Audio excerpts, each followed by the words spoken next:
ये इख्तियार एक ऐसे इदारे के हाथ में है जिसके बारे में मैक्रो इकोनॉमिक्स की किताबों में लिखा हुआ है कि technically it is not a branch of American government. 7 मेंबरों पर, जिन्हें गवर्नर्स कहा जाता है, मुश्तमिल एक बोर्ड है जिसे फेड कहा जाता है, फेडरल रिजर्व सिस्टम। इसके 2 मेंबर्स हैं जिन्हें प्रेसिडेंट ऑफ अमेरिका मुंतखब करता है, बाकी लोग जो हैं इसके उधर हकीकत प्राइवेट बैंकर हैं। यह वो इदारा है जिसके हाथ में यह इख्तियार है कि वो जब चाहे ट्रेजरी डिपार्टमेंट को वो ऑर्डर दे सकता है कि हमें इतने डॉलर छाप कर दे दो। ट्रेजरी डिपार्टमेंट को अमेरिकन हुकूमत इस चीज का ऑर्डर नहीं दे सकती। अमेरिकन हुकूमत को जब रुपए की जरूरत पड़ती है, आई मीन डॉलर, तो वो कांग्रेस से मंजूरी लेकर बॉन्ड छापते हैं, ट्रेजरी बिल्स या ट्रेजरी बॉन्ड्स, और हर सोमवार को ये बॉन्ड्स जो है ऑक्शन किए जाते हैं ताकि अमेरिकी हुकूमत अपने अखराजात पूरे कर सके। इन बॉन्ड्स को कोई भी खरीद सकता है, लेकिन सबसे ज्यादा इन बॉन्ड्स को फेड खरीदता है, और जितने वो बॉन्ड खरीदना चाहता है उतने डॉलर प्रिंट करने का ऑर्डर जो है वो ट्रेजरी डिपार्टमेंट को दे देता है। वो डॉलर फेड को मिल जाते हैं, फेड उनके इवज वो बॉन्ड खरीदता है। बॉन्ड आप जानते हैं क्या होता है, बॉन्ड या ट्रेजरी बिल जो है ये असल में एक कर्जा है, हुकूमत कर्ज लेती है। बॉन्ड फेड के पास आ जाते हैं, रुपया जो है अमेरिकन हुकूमत के नाम पर बैंक में जमा हो जाता है, और जिस बैंक में वो रुपया जमा होता है, फर्ज कीजिए वो $1 बिलियन जमा हुआ है, तो वही फ्रैक्शनल रिजर्व जिसके बारे में मैंने शुरू में कहा था कि बैंकारी का एक मजबूत सतून वो भी है, वो $1 अरब वहां जाते ही $10 अरब में तब्दील हो जाता है। इससे आप अंदाजा कर सकते हैं कि एक मुकम्मल और जाबराना तसल्लुत है डॉलर के ऊपर फेड का, और इस तरीके से डॉलर की मिकदार को हर आन और हर लम्हा फेड या फेड का चेयरमैन, ये फेड का चेयरमैन जो है ये 4 साल की मुद्दत के लिए होता है, और इसके जो गवर्नर्स हैं इनमें से हर गवर्नर 14 साल की मुद्दत के लिए होता है। और चेयरमैन का जो ये अपॉइंटमेंट है ये इस तरीके से होता है कि एक सदर के 2 साल जो हैं और अगले सदर के 2 साल वो कवर होते हैं फेड के चेयरमैन की एक सदारत में, यानी वो हर तरफ वो इंटरवेंशन कर सकता है। अब आप जरा अंदाजा कीजिए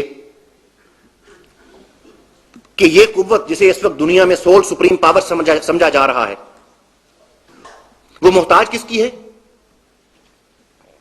वो इन प्राइवेट बैंकरों की मोहताज है। और इस फेड में 2 यहूदी बैंक, चेज मैनहट्टन और सिटी बैंक के अक्सरियती वोट हैं। अब यहां से जरा थोड़ा सा ध्यान दीजिए इस बात की तरफ कि जंग वो चीज है जिसमें इतनी रफ्तार से पैसा खर्च होता है कि किसी और प्रोजेक्ट में नहीं होता। तो जंग लड़ने से पहले हर हुकूमत जो है अपने फाइनेंस मिनिस्टर से यह जरूर पूछती है कि हमारे फाइनेंस की सूरत हाल क्या है, कितने दिन हम लड़ सकते हैं, ये जंग हमने करनी है, हमें कितने अखराजात जो दरकार हैं वो कहां से आएंगे। इसके बगैर कोई हुकूमत जंग लड़ने का तसव्वुर भी नहीं कर सकती। तो अब जरा सोचिए कि जो हालिया जंगें हुई हैं, अफगानिस्तान पर जो चढ़ाई हुई, इराक पर जो चढ़ाई हुई, और शायद किसी और की बारी भी अब आने वाली है, तो उनके लिए सरमाया कहां से आ रहा है? क्या यह मुमकिन है कि फेड ये चाहे कि ये जंगें ना हो और उसके बावजूद अमेरिकन हुकूमत ये जंगें लड़ ले? खरबों डॉलर का जो है बजट वो दरकार होता है इसके लिए। तो क्या दूसरे लफ्जों में यह नहीं कहा जा सकता कि ये जंगें दर हकीकत फेड ने करवाई हैं? 9/11 का जो वाकया हुआ था उससे 6 या 8 महीने पहले से अमेरिकन इकोनॉमी जो है वो रिसेशन में चली आ रही है। आज इस बात को 4 साल का अरसा तकरीबन हो चुका है। पिछले 1.5 साल में डॉलर की कीमत इंटरनेशनल करेंसीज के मुकाबले में 30% से ज्यादा गिर चुकी है। सूद का रेट गिरते गिरते 0 और 1% के दरमियान आ गया है अमेरिका में।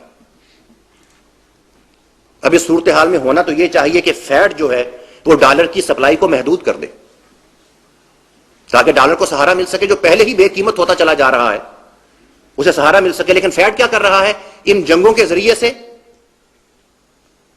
वो सप्लाई ऑफ डॉलर को और बढ़ा रहा है। इसमें और इजाफा करता चला जा रहा है। रिसेशन जो है 4 साल से खत्म होने में नहीं आ रही, और फिर एन इस मौके पर चाइना से कंज्यूमर गुड्स का एक सैलाब है जिसने अमेरिका का और कनाडा का और यूरोपियन मार्केट का रुख कर लिया है। क्या यह महज इत्तेफाक है? यह यकीनन इत्तेफाक नहीं है। आज से 12 साल पहले या 13 साल पहले यहूदी चाइना में $350 या $400 मिलियन की सरमायाकारी उस वक्त कर चुके थे, और उसके बाद ये जितनी भी मल्टीनेशनल्स जर्मनी और जापान और दूसरे यूरोपियन ममालिक से उठकर चाइना में चली गई हैं, उनके पीछे सरमाया किसका है? ये कारपोरेटाइजेशन का नकाब जो है, इस पर थोड़ा सा गौर किया जाए तो बहुत सी और भी हकीकतें खुल जाती हैं। यह सारी अरेंजमेंट पहले से करके रखी गई थी। अब यहूदी असल में अपने मकासद के लिए अगर उनके प्रोटोकॉल्स पढ़े जाएं तो साफ पता चलता है कि वो अपने मकासद में तकरीबन 98 या 99% कामयाब हो चुके हैं। और इस वक्त जो वो कर रहे हैं वो ये है कि अब उनके मुकाबले में कौन खड़ा हो सकता है? वही जिसकी इकोनॉमी दुनिया में सबसे बड़ी, 7 ट्रिलियन की इकोनॉमी, वीटो की पावर उसके पास, और वार मशीन उसकी सबसे ज्यादा इक्विप्ड और लेटेस्ट, वही उनके मुकाबले में खड़ा हो सकता है। इसलिए महसूस यूं होता है कि अब उसके कदमों के नीचे से जमीन खींच लेने का फैसला उन्होंने कर लिया है, और यह सारी अरेंजमेंट जो है कि अब रिसेशन से उसे निकलने नहीं दिया जाएगा, यह सारी अरेंजमेंट पहले से की जा चुकी थी। अगर दुनिया की यह कुव्वत जिसे हम सोल सुप्रीम पावर आजकल समझ रहे हैं और जो सारी दुनिया में दंडनाती फिर रही है, अगर उसकी कुव्वत जो है वो कुछ बैंकरों के हाथ में है, तो फिर बाकी तमाम दुनिया जो है उसके बारे में आप खुद अंदाजा कर लीजिए, कुछ मुश्किल नहीं है। ये बैंक जो हैं, इनके जो मुख्तलिफ नाम रखे गए हैं, इनके जरिए से महसूस कुछ यूं होता है कि शायद ये कौमी इदारे हैं। हकीकत ये नहीं है। ये 15वीं सदी में गालिबन या 16वीं सदी के आगाज में जब बैंक ऑफ इंग्लैंड बना है तो ये बिल्कुल प्राइवेट बैंक था। यहां मैं चाहता हूं थोड़ी सी वजाहत इस बात की कर दूं कि ये फेड जो है, जिसके पास ये इख्तियार है कि डॉलर वो छाप सकता है, ये प्राइवेट बैंकर्स के पास ये इख्तियार आया कहां से? हुकूमत ने ये इख्तियार क्यों दे दिया इन्हें? तो सूरत हाल असल में यह है 11वीं और 12वीं सदी के करीब ये जो सराफ होते थे, सुनार, इनकी साख इतनी अच्छी थी कि लोग अपना सोना अमानतन इनके पास रखवा दिया करते थे, और ये सराफ उस सोने के बदले एक रसीद जो होती थी उसको मालिक को वो जारी कर देते। वो मालिक जब चाहता आकर वो रसीद दिखाता और अपना सोना ले लेता। लेकिन कुछ अरसे के बाद इन सराफों ने नोट ये किया कि अक्सर लोग कई कई साल अपना सोना लेने के लिए वापस नहीं आते। हो क्या रहा था कि लोगों ने सुनारों की उन रसीदों को इस्तेमाल करते हुए कारोबार और तिजारत जो थी उसमें आसानी पैदा कर ली।